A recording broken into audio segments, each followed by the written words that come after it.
দুর্নীতির বিরুদ্ধে সরকার অভিযান শুরু করেছে উল্লেখ করে প্রধানমন্ত্রী শেখ হাসিনা বলেছেন, যেই দুর্নীতি করুক না কেন তাকে সাজা পেতেই হবে। শনিবার জাতীয় সংসদে 2024-25 অর্থ বছরের প্রস্তাবিত বাজেট আলোচনার উপর সমাপনী বক্তব্যে তিনি বলেন, এবারের বাজেট বাস্তবায়নের মধ্য দিয়ে বাংলাদেশ আরও এক ধাপ এগিয়ে যাবে। প্রতিটি বিভাগে মেট্রো রেল চালু করা হবে বলে জানান তিনি। বিস্তারিত জানাচ্ছেন মোহাম্মদ শামীম। বাজেট অধিবেশনের সমাপনী বক্তব্যে সংসদ নেতা ও প্রধানমন্ত্রী শেখ হাসিনা বলেছেন, বিত্তশালীদের জন্য বিদ্যুতে ভর্তুকি না দিয়ে এখন দরিদ্র জনগোষ্ঠীর জন্য তা দেয়া হবে। যারা বিদ্যুৎ নিয়ে সমালোচনা করেন তাদের বিগত বিএনপি সরকারের সময়ের কথা মনে করিয়ে দেন তিনি। 96 সালে এসে পেলাম মাত্র 1600 মেগাওয়াট।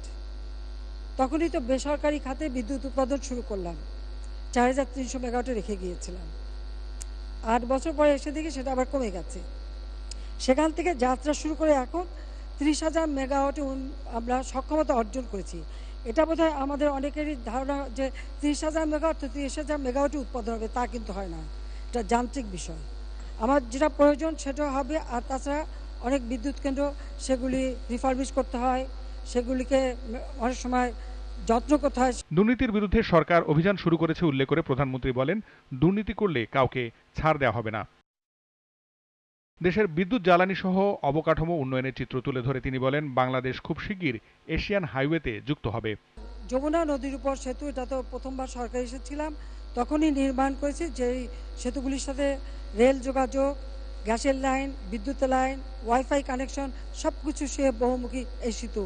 আমরা এখন আবার যমুনা নদীর উপরে আমরা যেহেতু আমাদের রেলকে আমরা বেশি গুরুত্ব দিয়েছি, তাছাড়া বাংলাদেশ ট্রান্স এশিয়ান রেলওয়ের সাথে যুক্ত হবে, সেজন্য সে আলাদা রেল লাইনও করে দিচ্ছি, খুব শিগগিরই সেটা শেষ হবে।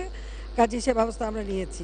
ডিজিটাল বাংলাদেশ হওয়ার কারণে সরকারের আয় বেড়েছে এবং অনেক ক্ষেত্রে দুর্নীতি কমেছে বলে জানান প্রধানমন্ত্রী শেখ হাসিনা।